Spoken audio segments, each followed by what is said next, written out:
¿Tú cómo ves el estado de violencia que tienes de un país de Colombia y que hace 10 años era el escándalo de Latinoamérica, ¿no? En cuanto a la violencia, la drogadicción y todo.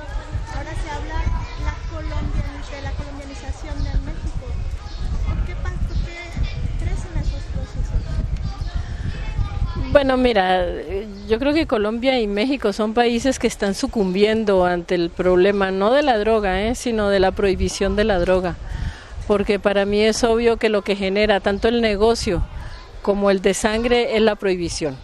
En la medida en que se legalizara la droga, en la medida en que esa prohibición fuera reemplazada por campañas de educación y por mecanismos para suscitar en la juventud pasiones distintas a la droga, automáticamente ese específico problema de Colombia y de México terminaría.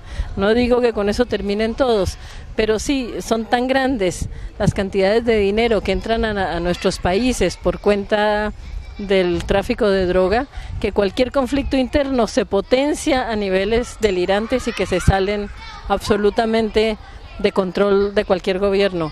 Se dice la colombianización y se dice la mexicanización, siento que son procesos universales, porque he sabido que solamente un 4% del producto del tráfico de droga regresa a Colombia o a México. El 96% se queda por fuera.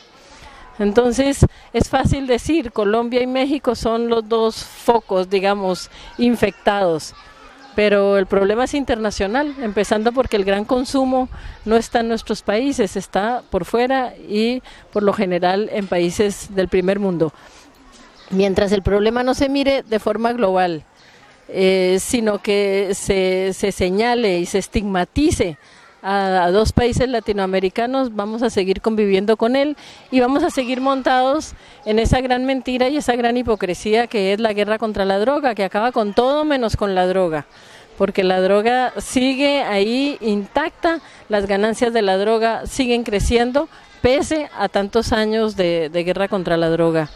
Así que yo creo que todo eso de la colombianización, de la mexicanización, es el doble lenguaje con que se recurre, con que se cubre el hecho fundamental de que no es la droga, sino la prohibición de la droga lo que genera esa tremenda violencia, no solo en nuestro país, sino en el mundo, y además el hecho crítico de que los jóvenes drogadictos son estigmatizados, el solo hecho de comprar la droga ya se convierte en un acto criminalizado, cuando eso tendría que ser tratado como un problema de educación, como un problema de salud y como un problema de pasión y ganas de vivir por parte de la juventud. Tú dijiste en alguna entrevista que te hicieron hace algún tiempo que Colombia iba a desaparecer como país por ese mismo problema, pero ¿en qué sentido desaparecer? Porque es muy difícil explicar. Cuando viajo a los Estados Unidos y me dan oportunidad de hablar con la prensa, yo siempre digo, ustedes van a legalizar tarde o temprano, Estados Unidos va a tener que legalizar, o el mundo va a tener que legalizar la droga, como hace un tiempo legalizaron el alcohol. Cuando eso se produzca y la droga sea legal, alguien se va a acordar de países como México o como Colombia, que se desangraron y desaparecieron por cuenta de este problema. Y te digo desaparecer como nación, porque no basta con que haya territorio y elecciones para que exista una nación. Una nación es un lugar donde el Estado defiende la vida de los ciudadanos. En Colombia nadie defiende la vida de los ciudadanos. Se ha generado toda una situación de hecho donde el Estado defiende a los victimarios y no a las víctimas. Y en México la situación de inseguridad de los ciudadanos también es enorme. Las democracias que se construyen sobre la base de esos enormes aparatos paramilitares que existen en Colombia, que son hoy por hoy los grandes carteles de la droga son paramilitares. Esa es una democracia absolutamente restringida y que amenaza con desaparecer, donde la matanza siga siendo la principal herramienta para eliminar a la oposición. Y en México hay procesos similares. Entonces, cuando digo desaparición de las naciones, no lo digo en sentido metafórico, es que se necesita más que territorio o que procesos electorales para que exista una nación. ¿Tú crees que Latinoamérica y especialmente México están como En cuanto a la pregunta si están a punto de una revolución social, no la veo, como mínimo no la veo con un signo positivo en estos momentos. Yo creo que están siendo ahogados triturados en esas dos falsas guerras, una la guerra contra el terror y la otra la guerra contra la droga. La guerra contra la droga que acaba mucho más con la democracia que con la droga, y la guerra contra el terror que no acaba con el terror, sino que consiste en oponer al terror extraoficial todo el desplante del terror oficial. Yo lo que veo en particular en Colombia es un momento de retroceso, y de retroceso marcado por la aniquilación de las fuerzas que podrían significar un paso hacia adelante. Desde luego tú me dirás, pero son los colombianos los que han elegido 2 veces a Álvaro Uribe, quien ahora aspira además a ser reelegido por segunda vez, o sea, de tener un tercer periodo.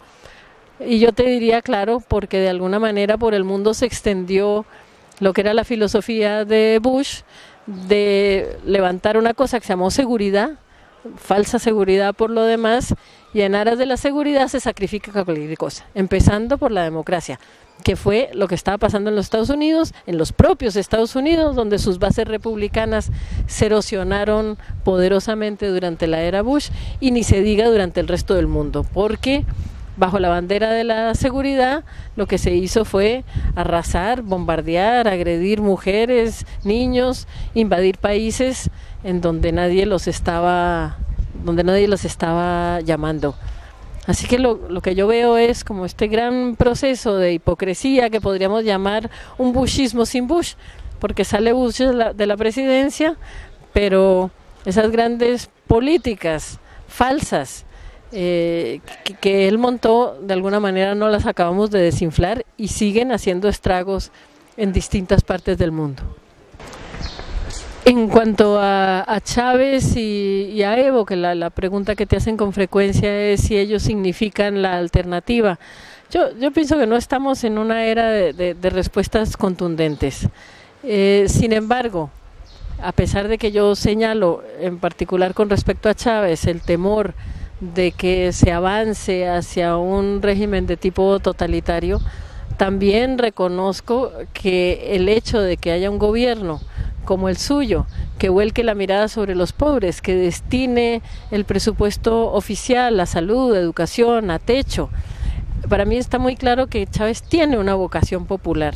Y eso en América Latina, que es un continente abrumadoramente mayoritario, son los pobres, es un cambio muy importante. En un país como Colombia, en un momento dado cuando la oposición ganó la alcaldía de Bogotá, yo acepté un cargo como directora de cultura. Y tratamos de lanzar una campaña que se llamaba Bogotá sin hambre, porque en Bogotá hay muchísima gente que no puede con los 3 golpes diarios, ¿no? Desayuno, almuerzo y comida. La campaña que se quiso lanzar se llamaba Bogotá sin hambre. Pues los propios medios la derrotaron, porque la palabra hambre era políticamente incorrecta y no había que hablar por la negativa, sino que hablaba por la positiva. Es decir, te lo digo para decirte hasta qué punto cualquier tipo de política que favorezca a las mayorías pobres se ha vuelto no solamente impracticable, sino inclusive innombrable. Por eso es muy interesante lo que hace Chávez. Además, la dignidad con que Chávez se opuso a los Estados Unidos durante la era Bush no la tuvo ningún presidente latinoamericano, y yo te diría que ningún presidente europeo, ¿eh?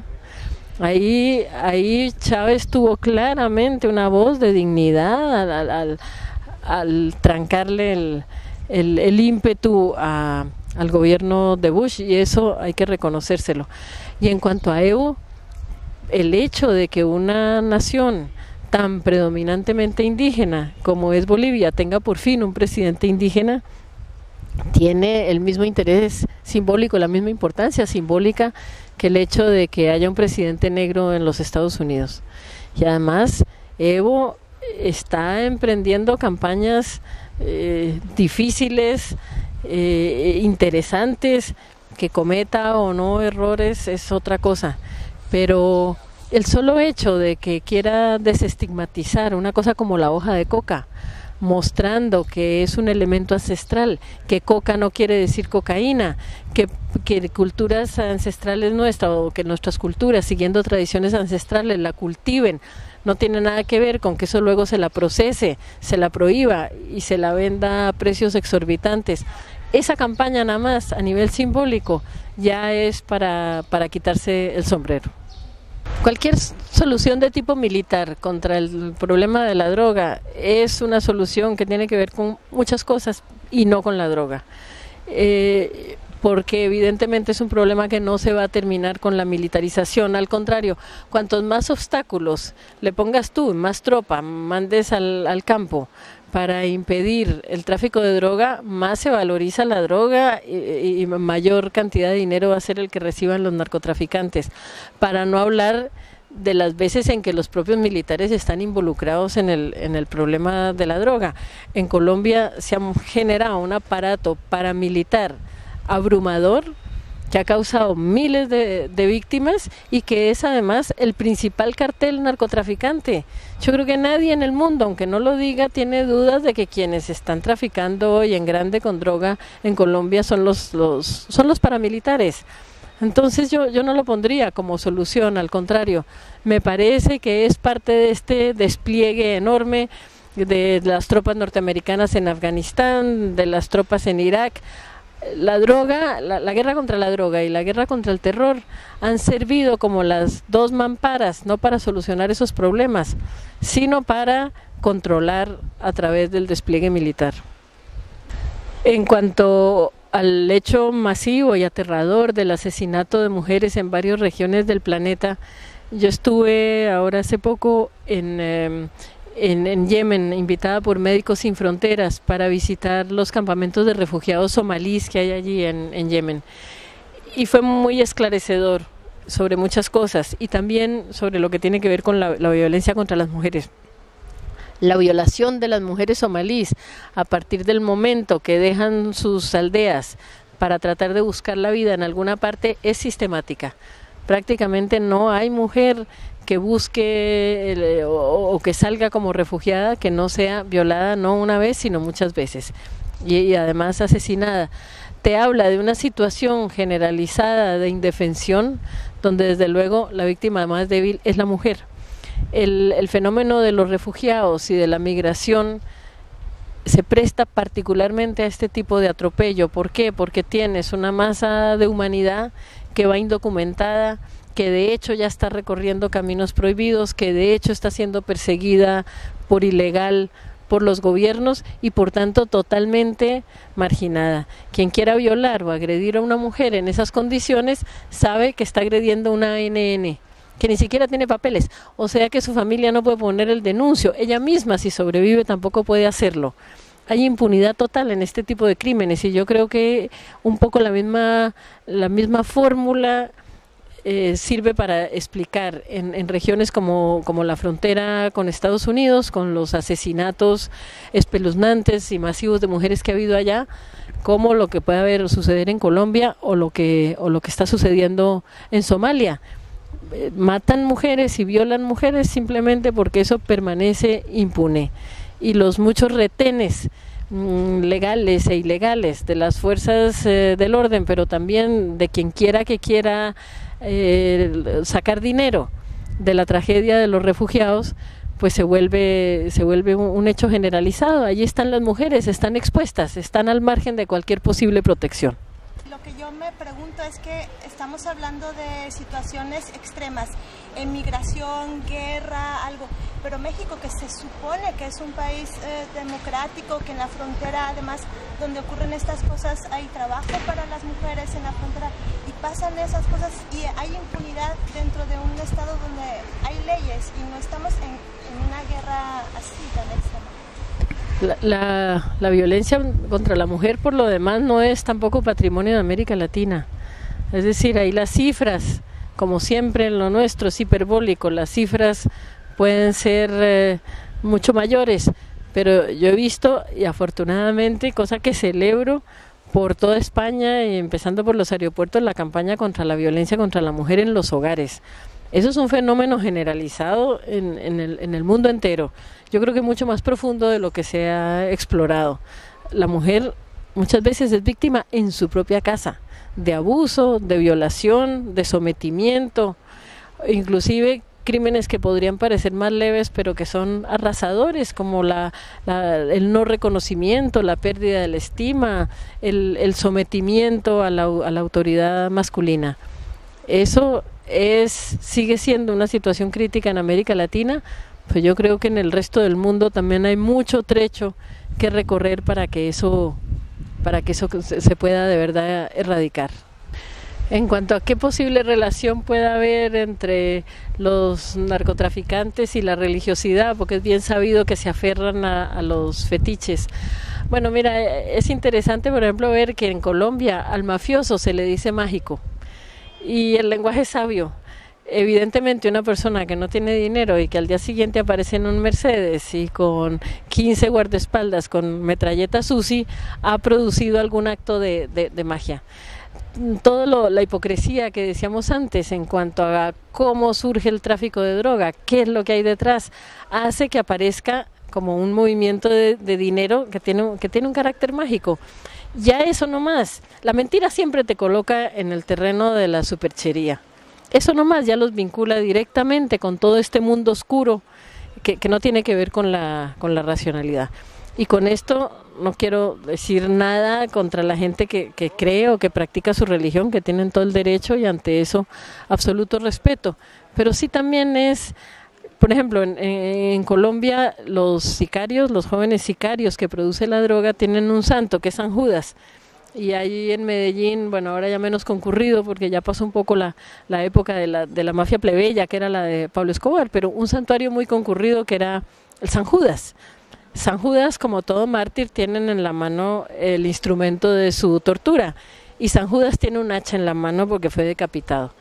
Y los sicarios en Medellín te decían que San Judas era su patrono porque era el único santo armado. Así que es un poco la religión al servicio de la criminalidad, parte de los fetiches de la criminalidad. Ahora también, claro, quien se mete en estas lides del narcotráfico y del sicariato sabe que su vida tiene los días contados. Eso se trata no solamente de matar, sino de hacerse matar también. Y en esa medida una virgen como la Virgen del Carmen, patrona de los oficios difíciles, que además como tiene el pelo largo en mi tierra la llaman la mechudita, pues aparece como el amuleto principal de tener a mano para un sicario, como lo es por lo demás para los toreros, por ejemplo, que también son otros que por causas bastante menos indignas están arriesgando su vida. Bueno, pues muchísimas gracias. No, pues a ti, a los dos, muchas gracias.